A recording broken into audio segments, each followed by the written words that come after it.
Good morning, and welcome to Permian Resources conference call to discuss its fourth quarter and full year 2025 earnings. Today's call is being recorded. A replay of the call will be accessible until March 13, 2026 by dialing 888-660-6264 and entering the replay access code 23999, or by visiting the company's website at www.permianres.com.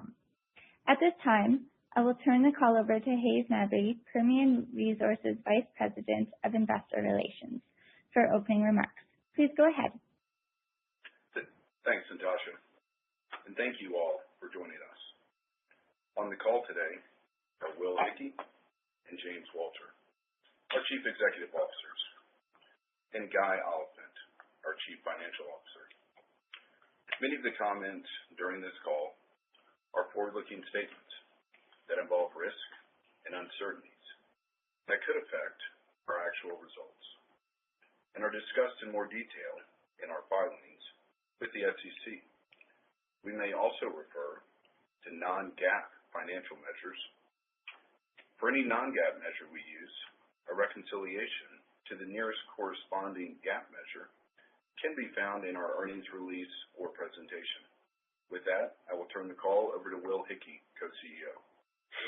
Thanks, Hayes. We're excited to discuss our fourth quarter results as well as our 2026 plan this morning. We set records across every key operational metric in Q4, including our highest oil production, lowest D&C cost per foot, and lowest controllable cash cost in PR's history. Our strong Q4 performance capped off an excellent 2025, with free cash flow per share increasing 18% year-over-year to $1.94 per share. This performance was achieved alongside meaningful debt reduction, demonstrating the strength and consistency of our core operations.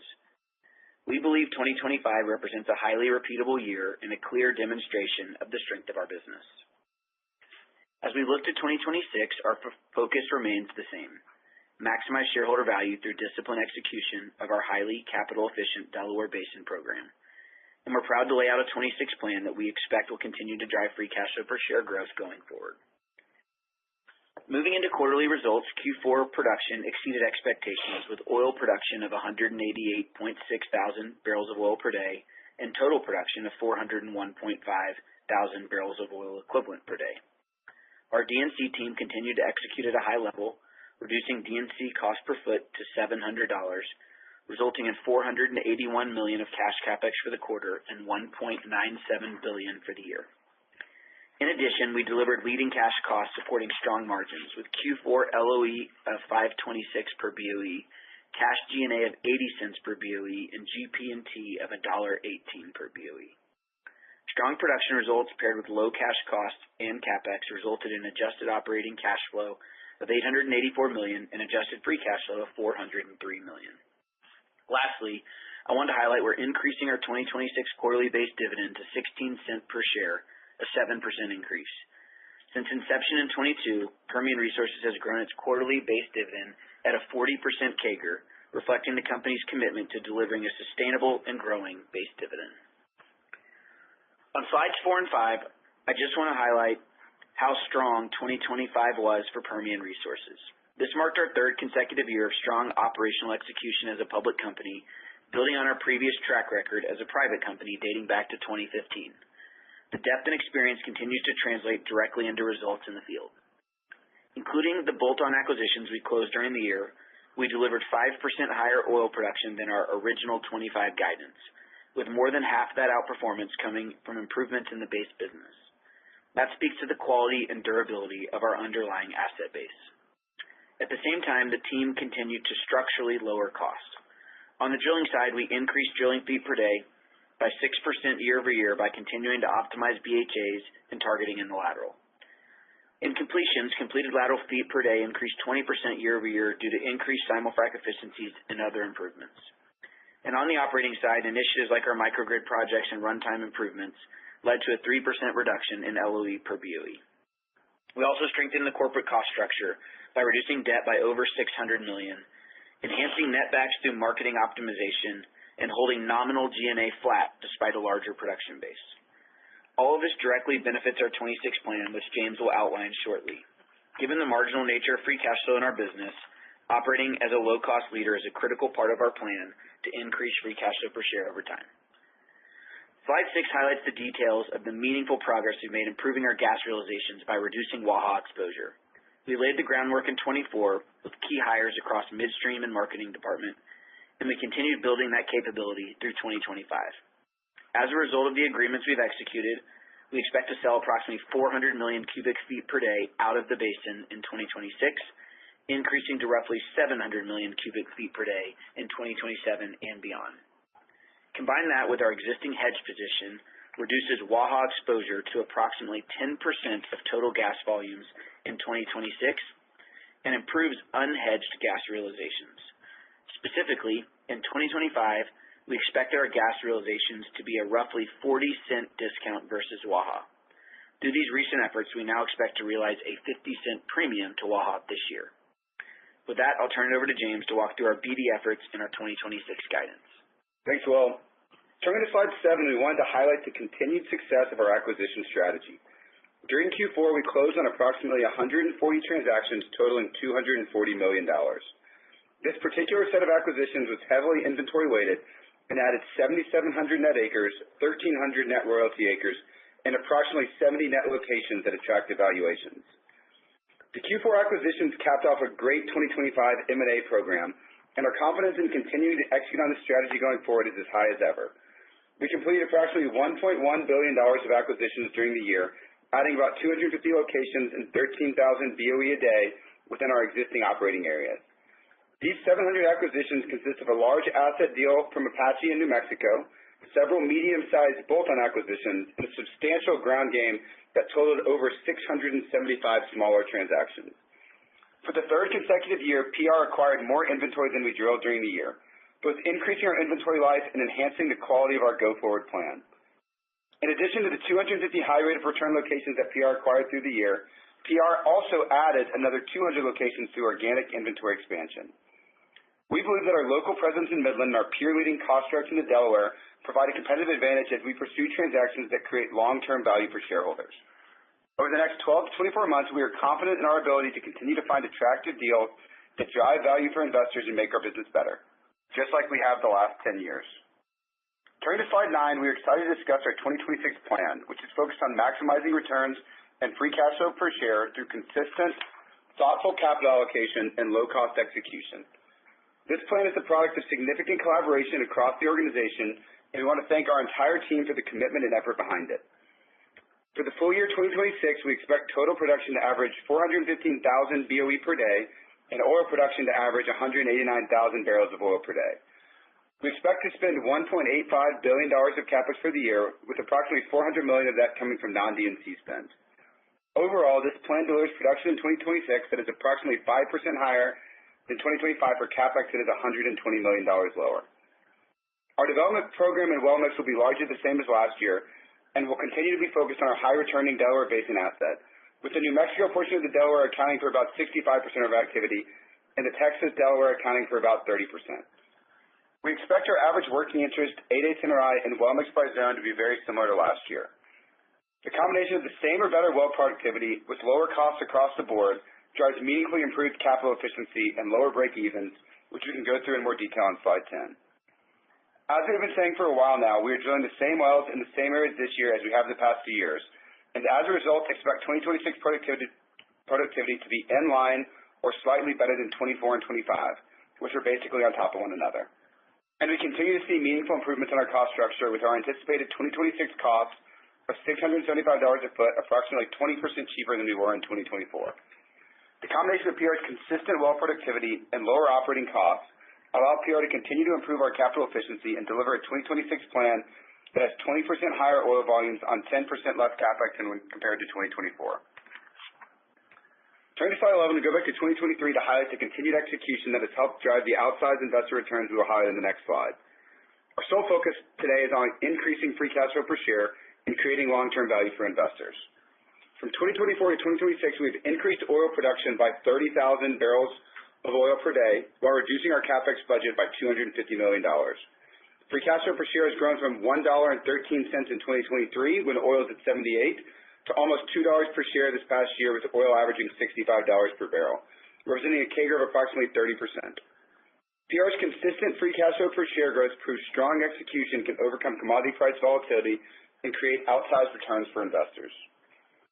Finally, slide 12 helps summarize the free cash flow per share growth we've achieved over the past years, with our team's efforts leading to free cash flow share in 2025 that is 72% higher than it was in 2023. This is what we have our entire team focused on, durable, long-term free cash flow per share growth. And what the other two graphs show are, one, that free cash flow per share growth has driven our outsized shareholder return, and two, that shareholder return has occurred without a re-rating of our business. And so our plan is to keep growing free cash flow per share. We are confident that execution on that plan will drive continued appreciation in our share price with or without a re-rating of our multiple. Thank you for tuning in today, and now we return it back to the operator for Q&A. Thank you. The question and answer session will be conducted electronically. If you would like to ask a question, please do so by pressing star, then the number 1 on your telephone keypad. If you would like to withdraw your question, please press the pound. Your first question comes from Kevin McCurdy with Pickering Energy Partners. Please go ahead. Hey, great. Thank you for taking my question. Maybe a strategy question to start. You've had a relentless and very successful focus on free cash flow per share growth over the past few years. But whereas your free cash flow focus has led you to grow volumes, a lot of your peers are trying to grow free cash flow with flat or even declining volumes. What do you think you're doing right that others are missing, or is this just kind of an outcome of inventory quality? Yeah, I mean, I think there's definitely different ways to grow free cash flow per share. You can kind of grow it via the numerator, which has largely been our strategy, kind of both organic and inorganic free cash flow growth over the last couple of years. And you can also grow it through the denominator. I think that's probably a different business model than we have pursued, as you outlined, but I don't think there's anything that makes it wrong. I think it reflects, yeah, like you said, I think an opportunity set, an inventory quality, and really just the maturity of our business. Like, I think kind of a lot of businesses that are kind of shifting to a reduce the denominator buyback share strategy. I think those are kind of typically more mature businesses and more mature basins. And I'd say for us, you know, we're fortunate. I think we're in the most exciting oil basin in North America that has a ton of running room. So you've seen us do more free cash flow per share growth in the terms of organic growth and growth through acquisitions. And that's been a really good recipe for us, and I think we're really fortunate that opportunity set for the next few years feels as good or better than it's been the last couple. Thanks. And maybe a follow-up on capital allocation. You have a lot of free cash flow coming your way in 2026. The balance sheet is in a great position. Can you talk about maybe how you're thinking about the various uses of cash this year? Yeah, I think we got a great slide in our deck, slide 16, and I think really fortunate. We got a ton of free cash flow coming in, and for us, our plan is to use every tool we've got in the toolkit kind of as the opportunities persist. I think capital allocation is something we've really prided ourselves on. I think we've done a great job of that the past decade. And look, we're going to allocate capital to the opportunities in front of us that we think will drive the greatest return over the long term. Obviously, the base dividend is first and foremost, and we're proud of our track record of continuing to grow that dividend year in and year out. And then beyond that, it's going to really depend on the opportunity set. I think if we have opportunities for really attractive, accretive acquisitions, we'll pursue those, you know, to the best of our ability. And if we don't, you know, I think we're always excited to accrue cash to the balance sheet because we know this is a cyclical business. And I think, you know, paying down debt and saving dollars for the future has been a great return for us in the past. And finally, if dislocations exist, you know, we are excited to buy back shares. Obviously, we leaned in heavily for a week or two in April and haven't had a lot of opportunities there since then. But for us, I think capital allocation really is all of the above, and we don't see any need to kind of limit or restrict ourselves going forward. Appreciate that, and congratulations on the results. Your next question comes from Neal Dingmann with William Blair. Please go ahead. Morning, guys. Nice quarter. James, my question is maybe sticking with this a little bit is on the ground game, specifically. Just curious to know how active, you know, do you all believe you can continue to be on ground game and maybe just M&A in general, given, you know, a couple things. One, I mean, it's very notable your peers are out there paying record prices for leases, and even the ABS market continues to heat up. So, it certainly seems to be a bit of a seller's market out there. So just, you seem to have confidence both on ground game and just external growth overall. Would love to hear where that confidence comes from. Yeah, I mean, our ground game, the small blocking and tackling stuff, has been remarkably consistent for a decade. I think if anything, as we've gotten the larger position we have today, we've gotten kind of our team in place, I think it's probably the prospects are better, and 2025 is probably our best year ever from a ground game perspective. So that feels really good. I think a lot of these deals that we're doing are kind of less subject to market pricing and fluctuations. Think about the ground game and most of the bolt-ons that we've done. Those are kind of one-off negotiated deals that were sourced through relationships we have in Midland, industry partners, relationships we have in New Mexico that go back, the better part of a decade. So I think we've been fortunate to see that those have been less price sensitive, and we've been able to find a lot of good values. And look, I mean, we're paying, I think, real prices for high quality assets. That's always been key to our business model, but we're definitely still seeing opportunities that make a lot of sense, and I think more insulated from market fluctuations. With regard to ABS changes in markets, we've been pursuing inventory-weighted deals kind of for the entirety of our existence. We've kind of stayed away from assets that were, larger percentage of production, higher decline, things like that. So I think for us, haven't seen a lot of pressure from the ABS market on the type of acquisitions we like to buy, just because we're pursuing more inventory-weighted deals.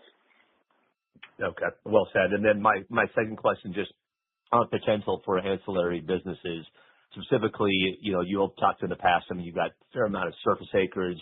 There's potential for you and some other guys in the basin for power deals. And I know we've talked about maybe even how actively are you looking at, I don't know, either things like lithium extraction or other byproducts of your produced water. Yeah, I mean, we said in the past we own 25,000 surface acres across the Delaware Basin. The majority of that is in Reeves County on the Texas side of the basin, and really it is in. We've got a few kind of blockier big chunks that I think are in pretty opportunistic spots with respect to power generation to the extent we wanted to pursue it. I'm not by no means messaging that this is on the near term and something that you should hear us announce in the next coming quarters, but it is something that I think we are exploring kind of what that market could look like and trying to better understand it. There are absolutely data centers that are coming to West Texas on kind of ranches nearby ours. So I think we'll get to see a good kind of case study for the commerciality of what that looks like. But I think for us, it's just a balance of, that the surface acres are also very key to our day-to-day oil and gas operations. So we've got water wells on them, SWDs on them, recycling pits on them, and we drive them every day. So I think we're just trying to balance what's the value proposition of some sort of monetization or partnership as compared to just the day-to-day leveraging it to reduce our cost structure on the upstream assets. Great details. Thanks, Will. Yep. Your next question comes from John Freeman with Raymond James. Go ahead, John. Thanks. Good morning, guys. Morning. Given the continued cost reductions that y'all continue to see, obviously from a return perspective, y'all could always choose to flex activity higher. When you're going through sort of the budgeting process, is there like maybe either a reinvestment rate that y'all are sort of targeting when setting the budget, and then just sort of also kind of what impact is sort of the geopolitical kind of driven volatility we've seen in oil, this year kind of play into that thought process? Yeah, I'd say we don't target a super specific reinvestment rate. I think there's a lot of things that factor in, and macro is certainly one of them. I think we've said this a lot in the past, like we're typically focused on growing production in an environment where we see kind of free cash flow accretion in a 12 to 18 month period. So you need wells that are, very quick payouts, high returning. I think you could argue we're in that environment today, but I think for us, we are conscious of the macro environment that we're in. I think we've had, a risk as we headed into 2026 that feels a little better, frankly, today than it did, that we could be in a meaningfully oversupplied market. So kind of even with a widget like we have that checks a lot of our criteria, I think for us, it just has felt prudent as we've headed into planning for 2026 to be cautious on growth. I think until we have more certainty in the macro and kind of longer term oil prices that are kind of stable and higher, I think we've chosen to hold off on that growth. But yeah, you're right. We've got the inventory base we've got the widget, frankly, today that would justify growth, but are being patient, kind of knowing that time will come. Great. And my follow-up, y'all added 200 locations last year just through kind of organic inventory expansion. It's been pretty topical this earnings season with some of your Permian peers that are talking about sort of increased exploration efforts, looking at some new benches or areas. Just anything else that y'all are looking at that sort of has y'all intrigued right now in sort of newer areas or benches? I'd say most, if you want to use the word exploration, that may be a little bit of a stretch, but most exploration we do is going to be just better understanding what we have uphole and downhole kind of within the 4,000-foot column that is the Delaware Basin. You know, if you think about our development plan in 24, 25, and what will be our development plan for 26, it's been very consistent as far as, you know, we're developing Bone Springs down through kind of the Wolfcamp XY or top of the Wolfcamp, and that's about it. And if you look at offset operators, and I say recently we've added some Avalon and some kind of deeper Wolfcamp to our development plans, that's the type of exploration that we're doing. I'd say we're very much apprised as what people are doing as far as kind of pushing the play boundaries or even jumping into kind of some more unique conventional pay. But for the most part, I think you can kind of, given how vast our position is today and we feel good about the existing inventory quality and duration, I'd say it's more of just what do we have on our existing footprint. So I'd say to round up that full answer, if you think about what we called organic additions of inventory on that inventory slide, on the deal slide 8, that's what that was. That was we've been watching kind of as you move further north away from the state line. I'd say we didn't typically take credit for Avalon, and we watched some other operators add Avalon. We went ahead and added it to a few of our development plans very successfully, and so on the heels of that, kind of added Avalon to the inventory stack, and same thing with Wolfcamp D or C, whatever nomenclature you may use. Thanks, guys. Well done. Thanks, John. We now have a question from Scott Hanold with RBC Capital Markets. Please go ahead. Yeah, thanks. Good morning. Conversation around, consistent well productivity is impressive, and it certainly helps drive things forward, much better than anticipated. I think, a big part that, certainly, hopefully doesn't get undershadowed is how you guys have really reduced D&C costs, quite a bit over the last couple of years. And can you give us a sense of and agnostic, obviously, oilfield service costing, but you can sort of add some commentary there if you'd like. But what are some additional leverage you guys can pull to kind of continue to move that D&C cost per foot down? Yeah, I mean, if you think about just how we got here, it was a tremendous amount of progress on cutting days on the drilling side, and then really just kind of riding the completion efficiencies that the whole industry's picked up as we've gone from single well to zipper to simul-frac and leveraging recycled water with it. I'd say go forward, I think there is more juice to squeeze on the cost side on the drilling side of the business. If I look at where, for us, given where our cost structure is in the Delaware, I think where we look for someone to go chase is typically we go look at Midland Basin operators. If we're going to be at $675 per foot in the Delaware, then there's kind of $100+ per foot delta between our well cost and Midland Basin well cost. And if you look at the biggest delta between the two, it's going to be on the drilling side. If we're going to average, call it 13 days spud to rig release on a 2-mile well, Midland Basin is going to be 5+ days faster than that, and call it $100,000 to $125,000 a day spread rate. That's another $500,000, $600,000, $700,000 a well that we could go get. So that's what we're focused on. If you look at drilling speed, drilling times, we cut 6% year over year. I think last year we cut even more. So I think we have a track record of doing it. But very specifically to your question, it's an all of the above approach. There's no easy wins or silver bullet. But I think if I had to pick one, it'll be kind of reducing days on the drilling side, which likely means increased ROP in the lateral. Right, thanks for that. My follow-up question is on M&A, and can you give us a sense of what you're seeing on the M&A market in terms of ground game and larger stuff right now? But could I'm really particularly interested in state and federal lease sales. like, what is your expectation on things that could come up? Is that encouraging what you're seeing that could be put out there? And how competitive is that? Is that something that's, when you look at where the return on ground game stuff is lease sales, do they present a better opportunity, or are those much more competitive in terms of trying to capture? Those are great questions. I think kind of deal pipeline in general feels really strong. Like I said, Kevin's call at the beginning, like our ground game feels like it's just building momentum. Kind of the opportunity set's probably widening and growing and accelerating, not shrinking.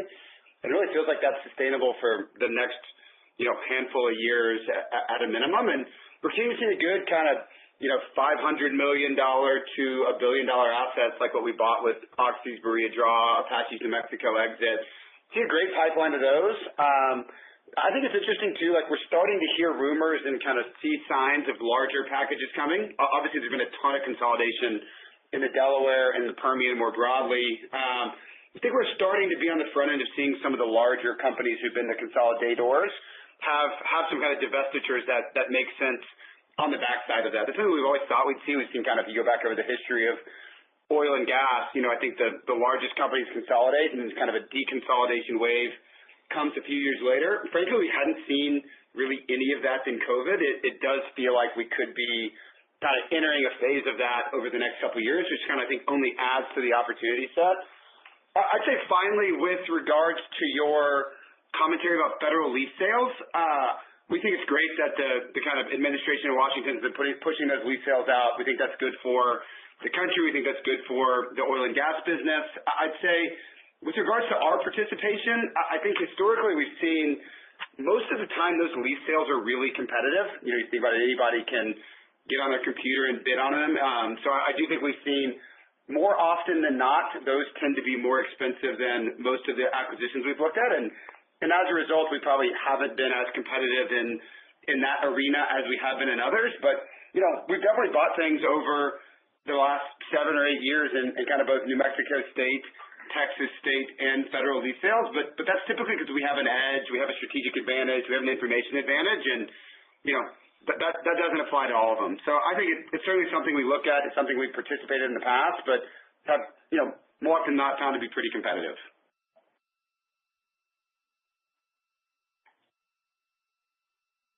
Great. Thank you, Scott. Yeah, thank you. Your next question comes from Zach Parham with JP Morgan. Please go ahead. Question. James, you mentioned this in your prepared remarks, and it's also in the slide deck, but you have a well-hewn slide comparing the last few years, and 2026 expectations are flattish to looks like slightly up on a lateral foot adjusted basis. Can you just talk a little bit about what's driving that expectation for actually slightly better productivity year over year? Is that pretty different than what we're seeing kind of across the industry? I'd start with, Zach, we're not that good at let's call it flat. I think there's a little bit of visually, if you put them all on top of each other, it's messy. And also, we're not so good that we can dial it in within 0.5%. But to answer your general question, this is what we've been saying about our business since 2023, that, we have a very consistent development plan where we develop kind of all of the benches that need to be co-developed at the same time, and we are developing those same benches methodically across our position. And so 25 was no different than 24, and 26 is no different than 25, and 27 will be no different than 26. So I think that it's a testament to a very consistent development methodology with an inventory position that allows us to do it, and an M&A machine that continues to replenish the top quartile in a way that I think is really sustainable. So this is a big part of our, if you follow the free cash flow per share growth, we've done it in spite of dramatically reducing commodity prices. And the only way to do it is that you hold well productivity flat and you cut costs more than oil prices hurt you. And so I think that's what we've done in the past, and we plan on continuing to do it going forward. Another thing you mentioned was drilling the longest lateral in company history in 4Q, around 17,000 foot. Is that something you're considering doing more of? Is that something that can help drive costs lower? Just curious how you think about those extra long laterals. It's interesting. I think that you probably could find some transcripts from 2 years ago where I said 2 miles is the optimal length in the Delaware Basin, and I had my own reasons why 3 wasn't. It was kind of around how much total fluid our wells make, and trying to flow back 3 miles worth of fluid up 5.5-inch casing is, you end up kind of delaying barrels in a way that offsets your D&C savings. I'd say that is, although conceptually true, is probably not perfectly true. I think that the optimal lateral length may be 2.5 or something like that now. And so really, as you look at how we develop our position, if we have a 4-mile fairway, we're going to drill 2 2-mile wells. If we have a 5-mile fairway, we're going to drill 2 2.5-mile wells. If we have a 6-mile fairway, I think it will be a debate depending on where we are. Are we going to drill 2 3-milers or 3 2-milers? And that's kind of how close it is. But I'd say technically we have proven our ability to drill 2-mile wells, 3-mile wells. In the case of this longest well, 3.5-mile well. And so the drilling team has absolutely proven what they can do. The question is just what generates the highest rate of return. You get $1 per foot savings on one end, but you kind of delay peak production on the other, and at that point it's just a math problem.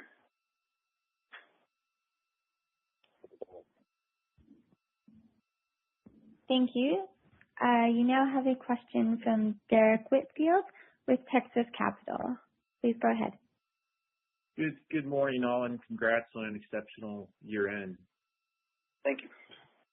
With my questions, I wanted to lean in really on the last couple of questions that you received. When we think about your consistency of well performance, as you highlight on slide 10, I mean, it has been remarkably consistent over the last 3 years and a clear standout. As you look kind of forward in time, Will, how comfortable are you in continuing to generate that level of productivity? And you commented on 2027 and just in the earlier answer, but it feels like the depth there is good for 5 years or so. Yeah, I think that's right. I can say with real confidence that for the next 4 to 5 years, I think this is what you should expect to see. And the only reason I don't say past that is I don't really know exactly what the world looks like. What other benches we're adding, what the M&A machine gins up once you get kind of past the end of the decade. But as we build out specific schedules and work with our planning team, this is something that we can continue to maintain for quite some time. Great. And then while acknowledging you're not highlighting surfactants as a driver of base production optimization on today's call, maybe just could you speak with where you are in assessing its potential positive impact to production? We've pumped some kind of call it mixes of surfactants and kind of acids, et cetera, on existing producing wells, kind of typically when you get your first ESP failures about the time we do it. I'd say it's mixed results. We've had some that have been wildly successful, adding double, tripling the existing production rate. Some that you've seen kind of a muted response. I'd say I'm going to lump surfactants, whether it's kind of bringing back what used to be common or our normal surfactant on the frac side that we all pumped in kind of 2017, 2018 timeframe with kind of new technology today, whether you're pumping surfactant on the production side. I'd say the new kind of also bringing back lightweight proppant. If you think, it wasn't 5-10 years ago, people were pumping kind of man-made lightweight proppants, and now with petcoke and other tests going on, there's a big lightweight proppant push. And I'd even throw enhanced oil recovery in that bucket. I think there's more focus on how do we increase recoveries and productivity than there has ever been. And although I'm not willing to pick the winner, I can say with confidence that there will be big wins that I think you'll see quickly adopted across the industry. And for companies like Permian Resources who have great assets and great basins, it'll be a big tailwind. But I'm very confident that we will solve this in a way that, if you think the last 3 or 4 years, it was a huge effort of cutting costs out of the system. I wouldn't be surprised if the next 3 or 4 years is a equally effort on adding barrels, and adding barrels can make a much bigger difference in cutting costs in the long term. Terrific. Great update. Great execution. Thanks. You now have a question from Neil Mehta with Goldman Sachs. Neil, please go ahead. Yeah, good morning, Will, Guy, James. Question really on the gas macro in the Permian specifically, and as I look at this the slide 6 where you guys talk about how you guys have been managing through your gas marketing portfolio, you've mitigated a lot of that risk in terms of near-term local prices. So I guess there's two questions. One is, what's your perspective on how Waha is going to evolve over the next couple of years? And two, how are you managing through this period of commodity softness till we get to the other side? Yeah, sure. I mean, I think, I think this year, as kind of forward curves indicate and broader consensus would as well, I think there's definitely going to be potential for challenges kind of over the course of 2026. I mean, it depends how the kind of quote-unquote winter finishes up and what weather and interruptions, planned and unplanned, look like kind of through the course of the year. But I do think there'll be certainly a bumpy road and could be some challenges on the way. I think we're confident as you get into 2027 and beyond that, without a change and kind of unexpected step change in Permian gas growth, I think we could be kind of close to getting there. We actually have the right pipeline takeaway capacity as a basin to mitigate some of the volatility or even potentially all of the volatility that we've seen at Waha the last couple of years. I think with regards to PR, we're pretty well insulated from Waha volatility kind of this year and going forward. As we talked a lot about, like, we have made a tremendous effort to get better in the gas marketing department, and we feel like we kind of pretty much gotten there. As you can see on our slide 6, 90% of our gas this year will price either it's kind of hedged at attractive Waha prices or will price at non-Waha destinations. So, I think the kind of same with 2027. So I think for us, we think this year will be a little challenged kind of more broadly. Next year should get better, but PR is in a fortunate position today after a lot of hard work that, we're pretty insulated from that, from all the work that we've done. Yeah, no, that's very clear. The follow-ups on slide 12. So I really like this free cash flow per share framework. I think it makes a lot of sense and agree that it's a good predictor of long-term value creation. Maybe the biggest risk with taking a near-term free cash flow per share framework is the risk of underinvestment, right? So there's how do you manage the business on this free cash flow framework, per share framework over the long term, and what are the pitfalls of using this framework? Because it could be a double-edged sword if you don't execute it right. Yeah, I mean, when we talk about free cash flow per share being what we're focused on, that's over the very long term. I think kind of not looking at single discrete years, certainly not looking at single discrete quarters. Like, our goal is to be able to do what we've done on slide 12 for the next 5 years, the next 10 years, the next 20 years, and you can't underinvest in the business and generate that kind of free cash flow per share growth over the long term. So I think, like I got at the beginning of the call, there's different ways to focus on free cash flow per share. I think where our business is today, that's certainly more numerator focused than denominator focused, just kind of the opportunities that we have organically to reinvest in the business and grow, and inorganically through our acquisition effort that's been really successful. So I think for us, the right way for us to do it is to look out over the long term, like I said, 5, 10, 20 years. And I think the right way for you guys to do it is to look over the kind of longer term periods as well, and not focus overly on kind of this year or next year or this quarter or that quarter, and look at the arc of free cash flow per share growth over the long term. Yeah, that makes a lot of sense. Thanks, team. You now have a question from John Abbott with Wolfe Research. Go ahead, John. Hey, good morning, and thank you for taking our questions. The question is really on growth. I mean, you're sort of still in this sort of yellow light scenario, to use one of the phrases from one of your peers. We could see a more constructive environment in the second half of the year, maybe into 2027. As you kind of sort of look at your crystal ball, what is your likelihood that you could start to grow in 2027? When would you make that decision? And just given inventory in hand, given ground game, can you remind us on the extent that you're willing to grow over a multi-year basis? Yeah, I mean, I think kind of just, like you said, like we are kind of flat over the course of the year from Q1 to Q4 in this environment, but I do think it's worth pointing out that kind of our production growth is 5% higher in 2026 and 2025, and for us that probably is a yellow light. That's not the same way everybody uses it, but I think as we look into the future, it doesn't take much for a business of our size with our nimble operating team, our kind of lean culture to return to a more growthy scenario. I do think we want to be confident in the macro and don't want to get out ahead of that. So I think for us, we'll be looking for, real confidence that there's better supply-demand balance that shapes up well to need our barrels over the coming years.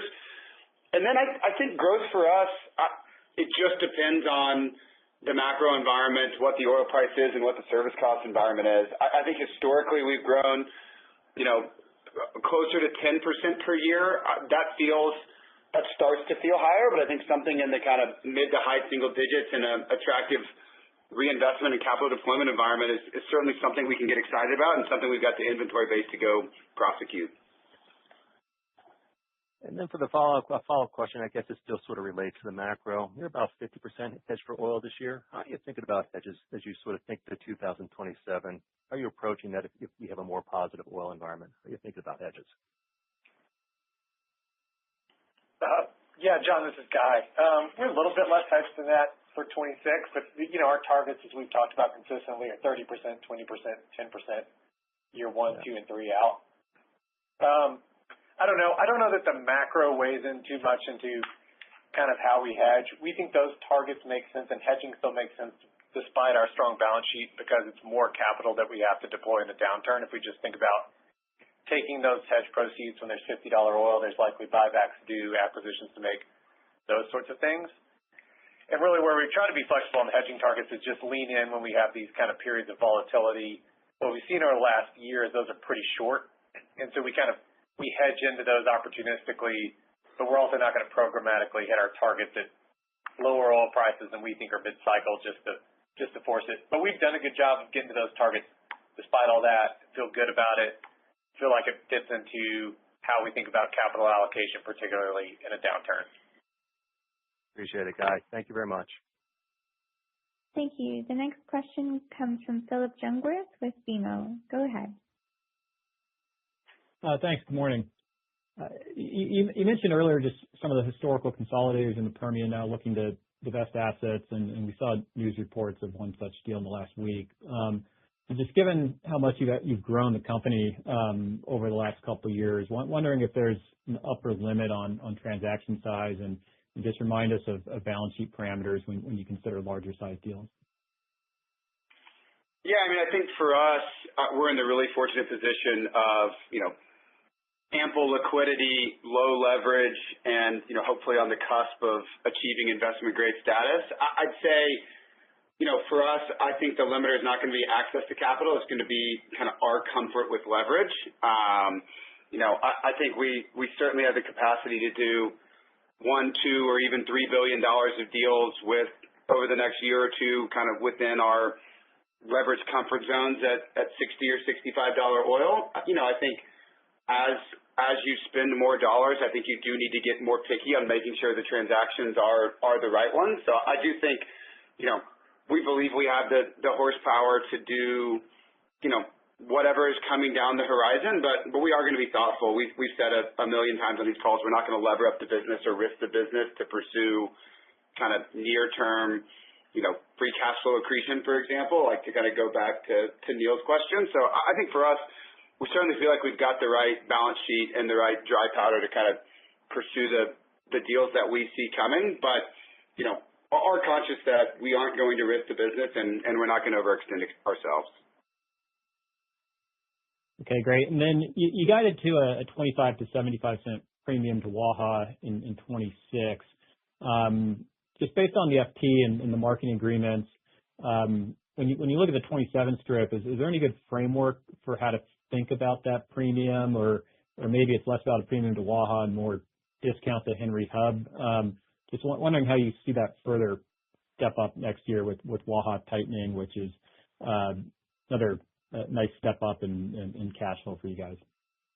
Yeah, this is Guy. If you look at that graph, you'll see that the significant majority, 90% plus of our exposure in 2027 is HSC or DFW. So really, we'll be talking about pricing relative to those benchmarks, which if you want to, you can convert to relative to Hub. So I think next year will be not guiding or not thinking about gas on a Waha basis and thinking about it on a Gulf Coast Texas basis. Thanks. Your next question comes from Josh Silverstein with UBS Financial. Go ahead, Josh. Hey, thanks. Good morning, guys. Maybe just along the same line, with the additional FC capacity coming to the portfolio next year, does it change the development strategy at all? Do you drill in areas that have similar kind of oil flow rates but with greater gas mix to it? I'm curious if you change at all, just given that step up in capacity. No, it won't change. I think we'll benefit from the tailwinds of a lot better gas price on the kind of call it $700 million of residue gas that we sell a day, but we won't allocate capital differently because of that. Oil still drives the day kind of based on our assets. Gotcha. Then also on the value creation front, can you talk a bit about, what the royalty opportunity is for PR? You guys are now over 100,000 net acres. What's the royalty % of your total production, and any thoughts on whether you consider putting this into another vehicle? Yeah, I think we've stayed away from giving any explicit stats about our royalty business to date, and I think that probably still makes sense with where it stands in the maturity of that asset or that business today.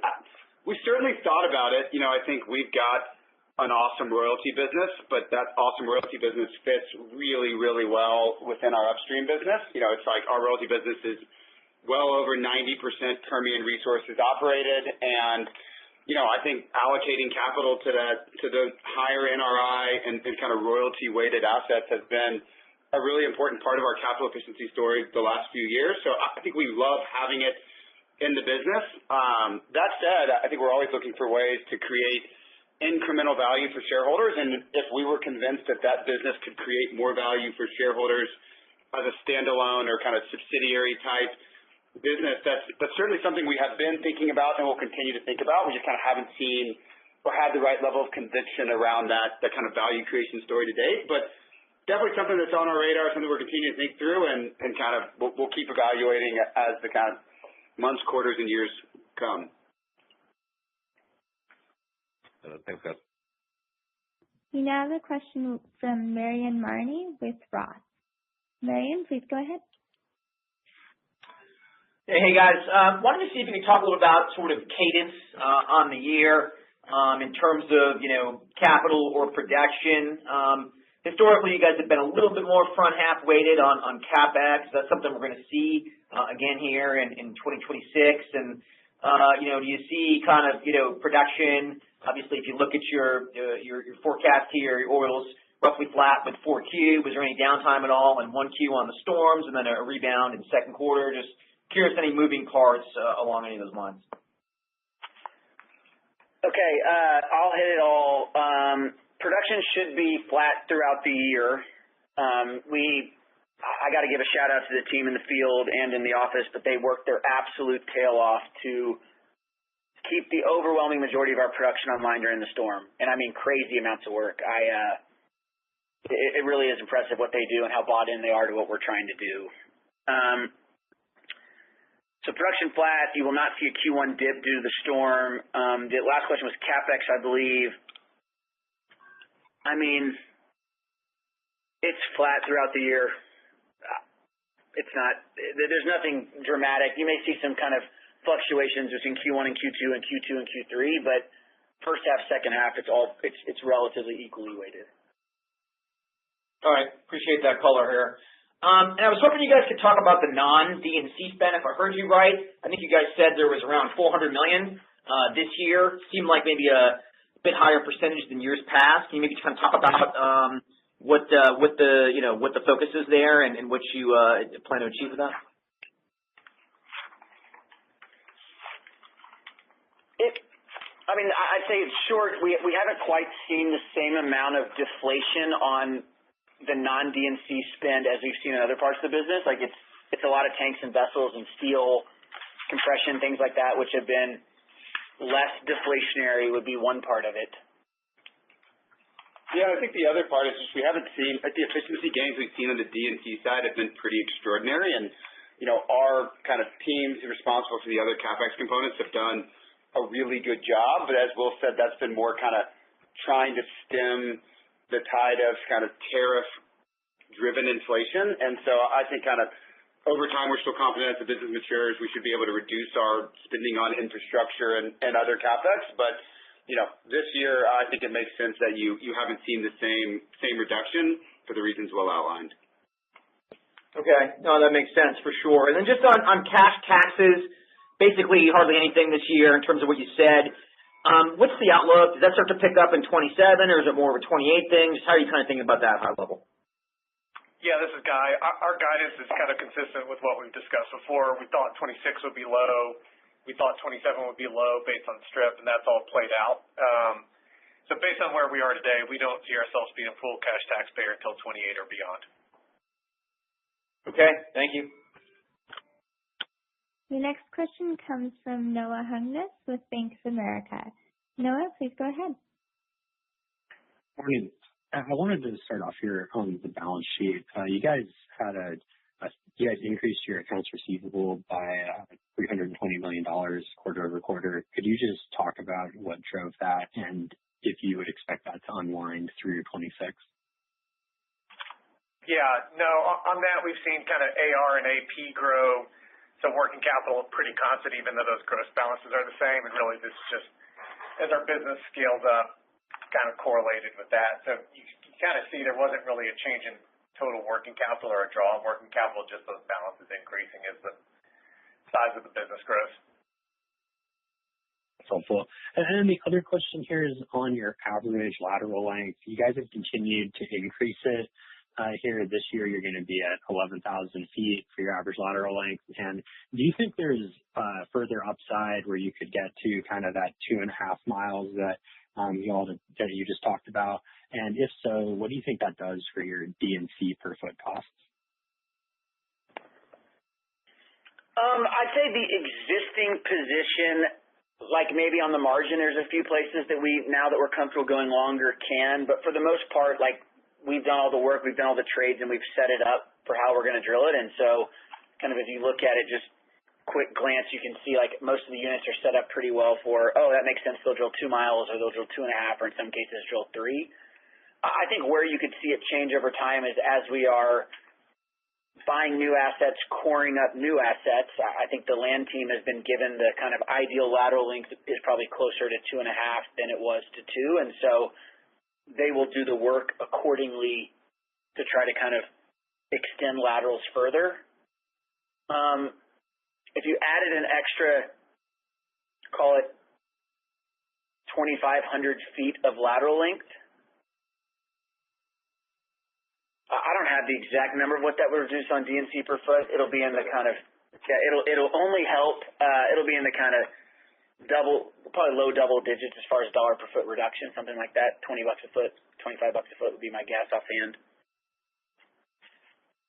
Okay. Yeah, no, that's really helpful. Thanks, guys.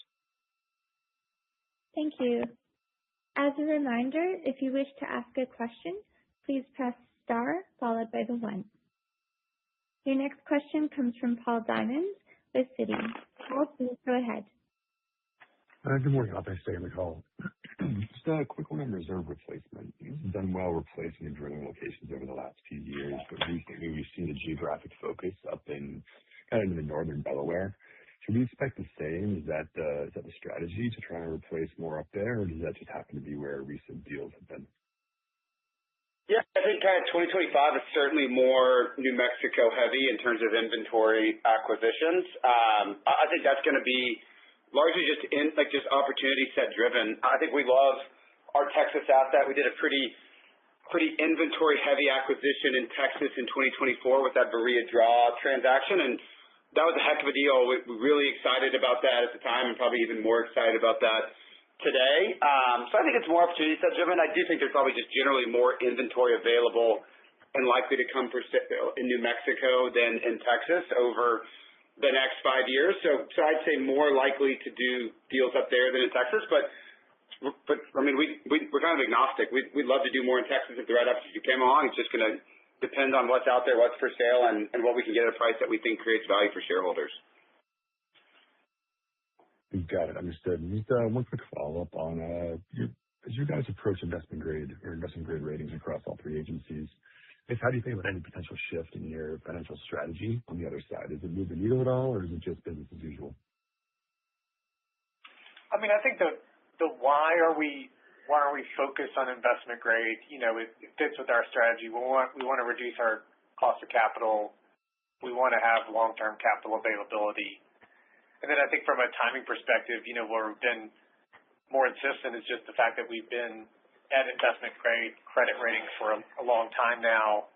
Our financial policies have conformed with investment grade financial policies, and we've kind of built the business quickly, but always consistent with our financial policies. And so we do think it has clear benefits going forward, and we do think we meet the criteria today. Understood. Appreciate the time. I'll leave it there. Thank you. There are no further questions, so I will turn the call over to James Walter for closing remarks. Please continue. Thank you. Having gotten off to a great start for 2026, our primary goal remains the same: to maximize shareholder value over the long term by growing free cash flow per share. We expect 2026 and the years to come to look a lot like the past few years. And to do that, we plan to continue to build on our track record of delivering consistent results with the lowest cost structure in the Delaware Basin. Thank you to everyone for joining the call today and following the Permian Resources story. Ladies and gentlemen, this concludes today's conference call. Thank you for your participation. You may now disconnect.